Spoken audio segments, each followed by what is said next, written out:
দেখো বন্ধুরা, আমি চলে এসেছি এখন একটা সোনার দোকানে।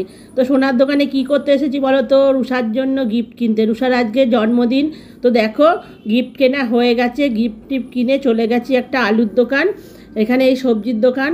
আর এই সাজিরহাটে গেলে পরে আমি এই দাদার সবজির দোকানে গিয়েই সবজি কিনি। এখানে সবজিগুলো একদম টাটকা টাটকা থাকে, আর এখানে সবজির দাম অনেকটাই কম, আর জিনিসগুলোও ভালো থাকে। তো দেখো, এদিকে দেখো সবজিগুলো রাখা আছে, কত সুন্দর সুন্দর সবজি। আর আমি কিছু সবজি কিনবো, আর আলু কিনবো।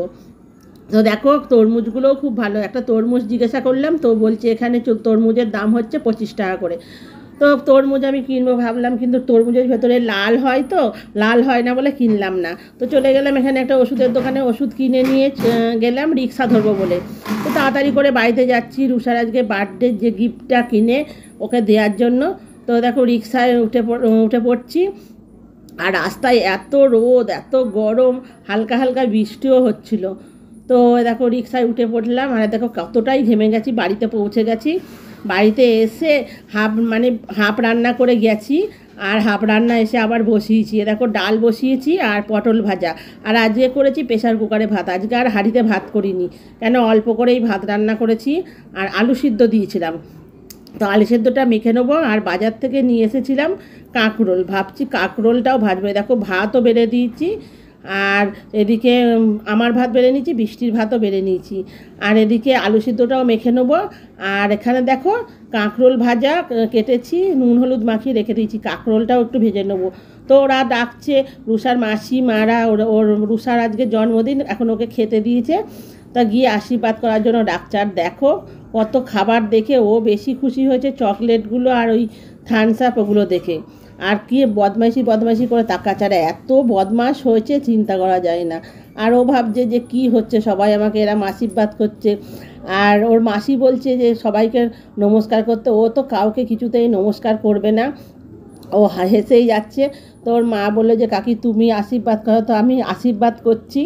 তা মা বলেছে নমস্কার করতে, ও বলছে না আমি কাউকেই নমস্কার করব না।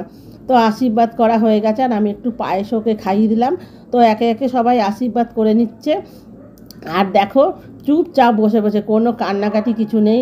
আর ও তো এমনিতেই এখন, আগে একটু ঠান্ডা ছিল, এখন একটু প্রচণ্ড হারে বদ হয়েছে, এত বদমাশ হয়েছে। আর দেখো, টাকাটা দিলাম দেখে এখন কি খুশি। ও জানে যে পয়সা দিয়ে কিছু কেনা যায়। আর এদিকে ওর মা এদিকে আশীর্বাদ করে নিচ্ছে। ওর মাকে ফার্স্টে আমি বললাম তুই আগে আশীর্বাদ কর, তুই মারা আগে আশীর্বাদ করে। ও শুনলো না, বললো না না তোমরাই করো আগে। তো দেখো দেখো, সুস্মিতা দেখো আশীর্বাদ করে নিচ্ছে, আর ও চুপচাপ বসে দেখো কি ভাবছে যে এটা আবার কি হচ্ছে। তো আবার ওর মা ওকে একটু পায়েসও খাইয়ে দিল। তো একে একে সবাই আশীর্বাদ করা প্রায় কমপ্লিট হয়ে গেছে। আর আমি ওদিকে ছটপট করছি রান্না করার জন্য, আমার রান্নাটা পুরো কমপ্লিট হয়নি। আর খিদেও পেয়ে গেছে, অনেক বেলা হয়ে গেছিলো আজকে, এত বেলা হয়ে গেছে। রুষাকে যখন খেতে দিল প্রায় 3টের কাছাকাছি। আর আমরা সব আশীর্বাদ খেয়ে দিয়ে চলে গেলাম কতগুলো রিলস ভিডিও বানাতে। বিকেলবেলা আবার রুষার জন্য কেক কাটা হবে। তো ভিডিও বানাতে গিয়ে দেখছি গাছের মধ্যে, ভিডিও বানাতে বানাতে হাতের মধ্যে একটা জামরুল উঠে চলে এসেছে। তখন আমি জামরুলটা, আর এই গাছের জামরুল এত সুন্দর খেতে, জানো না, এত মিষ্টি, আমি একটুকু ফেলি না, না ধুয়েই খেয়ে নিয়েছি। খুব সুন্দর খেতে এই গাছের জামরুল। আর জামরুলটা আমি খেয়ে নিচ্ছি। আর ভিডিও বানানো তো একদম হয়ে গেল, রোদও নেই একটুকু, ভিডিও বানানো ভালো ছবিও আসে না, আবছা হয়ে যায়, ওই জন্য ভিডিও আর বানালাম না। আর এখন ঘুরে ঘুরে দেখছি কোন দিকে একটু ভালো ছবি তোলা যায়। আর ছবি ভালো তোলা যাবে না, এখন তো রুষার কেক কাটার জন্য ডাকবে। আর মনে হচ্ছে এখন একটু ঘুমাই। তা ভিডিওটা আমি এখানেই শেষ করলাম, আর বাড়াচ্ছি না, টাটা।